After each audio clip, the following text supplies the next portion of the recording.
नमस्ते दोस्तों, आज आप सुन रहे हैं भगवान विष्णु और मां लक्ष्मी की कहानी। मुझे उम्मीद है कि कहानी आपको बहुत पसंद आएगी। अगर पसंद आई हो तो सनातनी अर्जुन यानी कि मेरे चैनल को सब्सक्राइब करें। एक बार भगवान विष्णु जी शेषनाग पर बैठे बैठे बोर हो गए और उन्होंने धरती पर घूमने का विचार मन में किया। वैसे भी कई साल बीत गए थे धरती पर आए और वह अपनी यात्रा की तैयारी में लग गए। स्वामी को तैयार होता देखकर लक्ष्मी माँ ने पूछा, आज सुबह सुबह कहाँ जाने की तैयारी हो रही है? विष्णु जी ने कहा, है लक्ष्मी, मैं धरती लोक पर घूमने जा रहा हूँ। तो कुछ सोचकर लक्ष्मी माँ ने कहा, हे देव, क्या मैं भी आपके साथ चल सकती हूँ? भगवान विष्णु ने 2 पल सोचा, फिर कहा, एक शर्त पर। तुम मेरे साथ चल सकती हो। तुम धरती पर पहुंचकर उत्तर दिशा की ओर बिल्कुल मत देखना।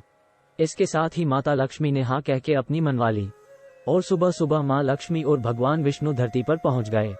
अभी सूर्य देवता निकल रहे थे।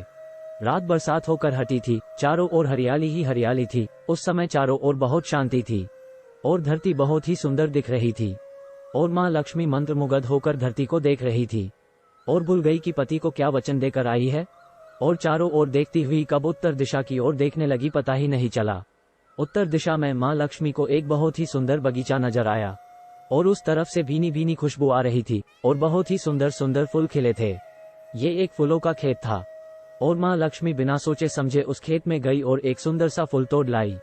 लेकिन ये क्या, जब माँ लक्ष्मी भगवान विष्णु के पास वापस आई तो भगवान विष्णु की आंखों में आंसू थे और भगवान विष्णु ने माँ लक्ष्मी को कहा कि कभी भी किसी से बिना पूछे उसका कुछ भी नहीं लेना चाहिए और साथ ही अपना वचन भी याद दिलाया। माँ लक्ष्मी को अपनी भूल का पता चला तो उन्होंने भगवान विष्णु से इस भूल की माफी मांगी। तो भगवान विष्णु ने कहा कि जो तुमने जो भूल की है उसकी सजा तो तुम्हें जरूर मिलेगी। जिस माली के खेत से तुमने बिना पूछे फूल तोड़ा है, ये एक प्रकार की चोरी है। इसलिए अब तुम 3 साल तक माली के घर नौकर बनकर रह। उसके बाद मैं तुम्हें वैकुंठ में वापस बुलाऊंगा। माँ लक्ष्मी ने चुपचाप सर झुकाकर हाँ कर दी और माँ लक्ष्मी एक गरीब औरत का रूप धारण करके उस खेत के मालिक के घर गई। घर क्या, एक झोपड़ा था और मालिक का नाम माधव था। माधव की बीबी, 2 बेटे और 3 बेटियां थी। सभी उस छोटे से खेत में काम करके किसी तरह से गुजारा करते थे। माँ लक्ष्मी जब एक साधारण और गरीब औरत बनकर जब माधव के झोपड़े पर गई तो माधव ने पूछा, बहन तुम कौन हो और इस समय तुम्हें क्या चाहिए? तब माँ लक्ष्मी ने कहा, मैं एक गरीब औरत हूँ, मेरी देखभाल करने वाला कोई नहीं। मैंने कई दिनों से खाना भी नहीं खाया, मुझे कोई भी काम दे, साथ में मैं तुम्हारे घर का काम भी कर दिया करूँगी। बस मुझे अपने घर में एक कोने में आसरा दे दो। माधव बहुत ही अच्छे दिल का मालिक था, उसे दया आ गई। लेकिन उसने कहा, बहन मैं तो बहुत ही गरीब हूँ, मेरी कमाई से मेरे घर का खर्च मुश्किल से चलता है। लेकिन अगर मेरी 3 की जगह 4 बेटियां होती तो भी मैंने गुजारा करना था। अगर तुम मेरी बेटी बनकर जैसा रूखा सूखा हम खाते हैं उसमें खुश रह सकती हो तो बेटी अंदर आ जाओ। माधव ने माँ लक्ष्मी को अपने झोपड़े में शरण दे दी और माँ लक्ष्मी 3 साल उस माधव के घर पर नौकरानी बनकर रही। जिस दिन माँ लक्ष्मी माधव के घर आई थी उससे दूसरे दिन ही माधव को इतनी आमदनी हुई फूलों से कि शाम को एक गाय खरीद ली। फिर धीरे धीरे माधव ने काफी जमीन खरीद ली और सबने अच्छे अच्छे कपड़े भी बनवा लिए और फिर एक बड़ा पक्का घर भी बनवा लिया। बेटियों और बीबी ने गहने भी बनवा लिए और अब मकान भी बहुत बड़ा बनवा लिया था।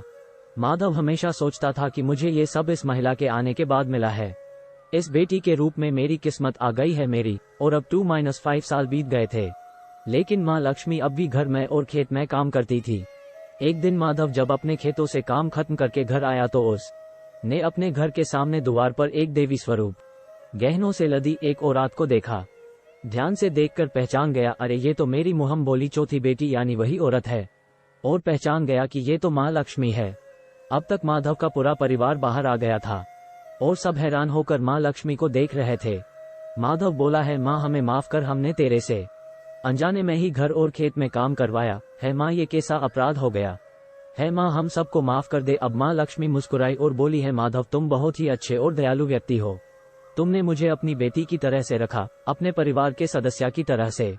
इसके बदले मैं तुम्हें वरदान देती हूँ कि तुम्हारे पास कभी भी खुशियों की और धन की कमी नहीं रहेगी। तुम्हें सारे सुख मिलेंगे जिसके तुम हकदार हो।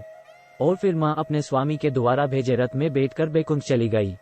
सनातनी अर्जुन यानी कि मेरे चैनल को सब्सक्राइब करें।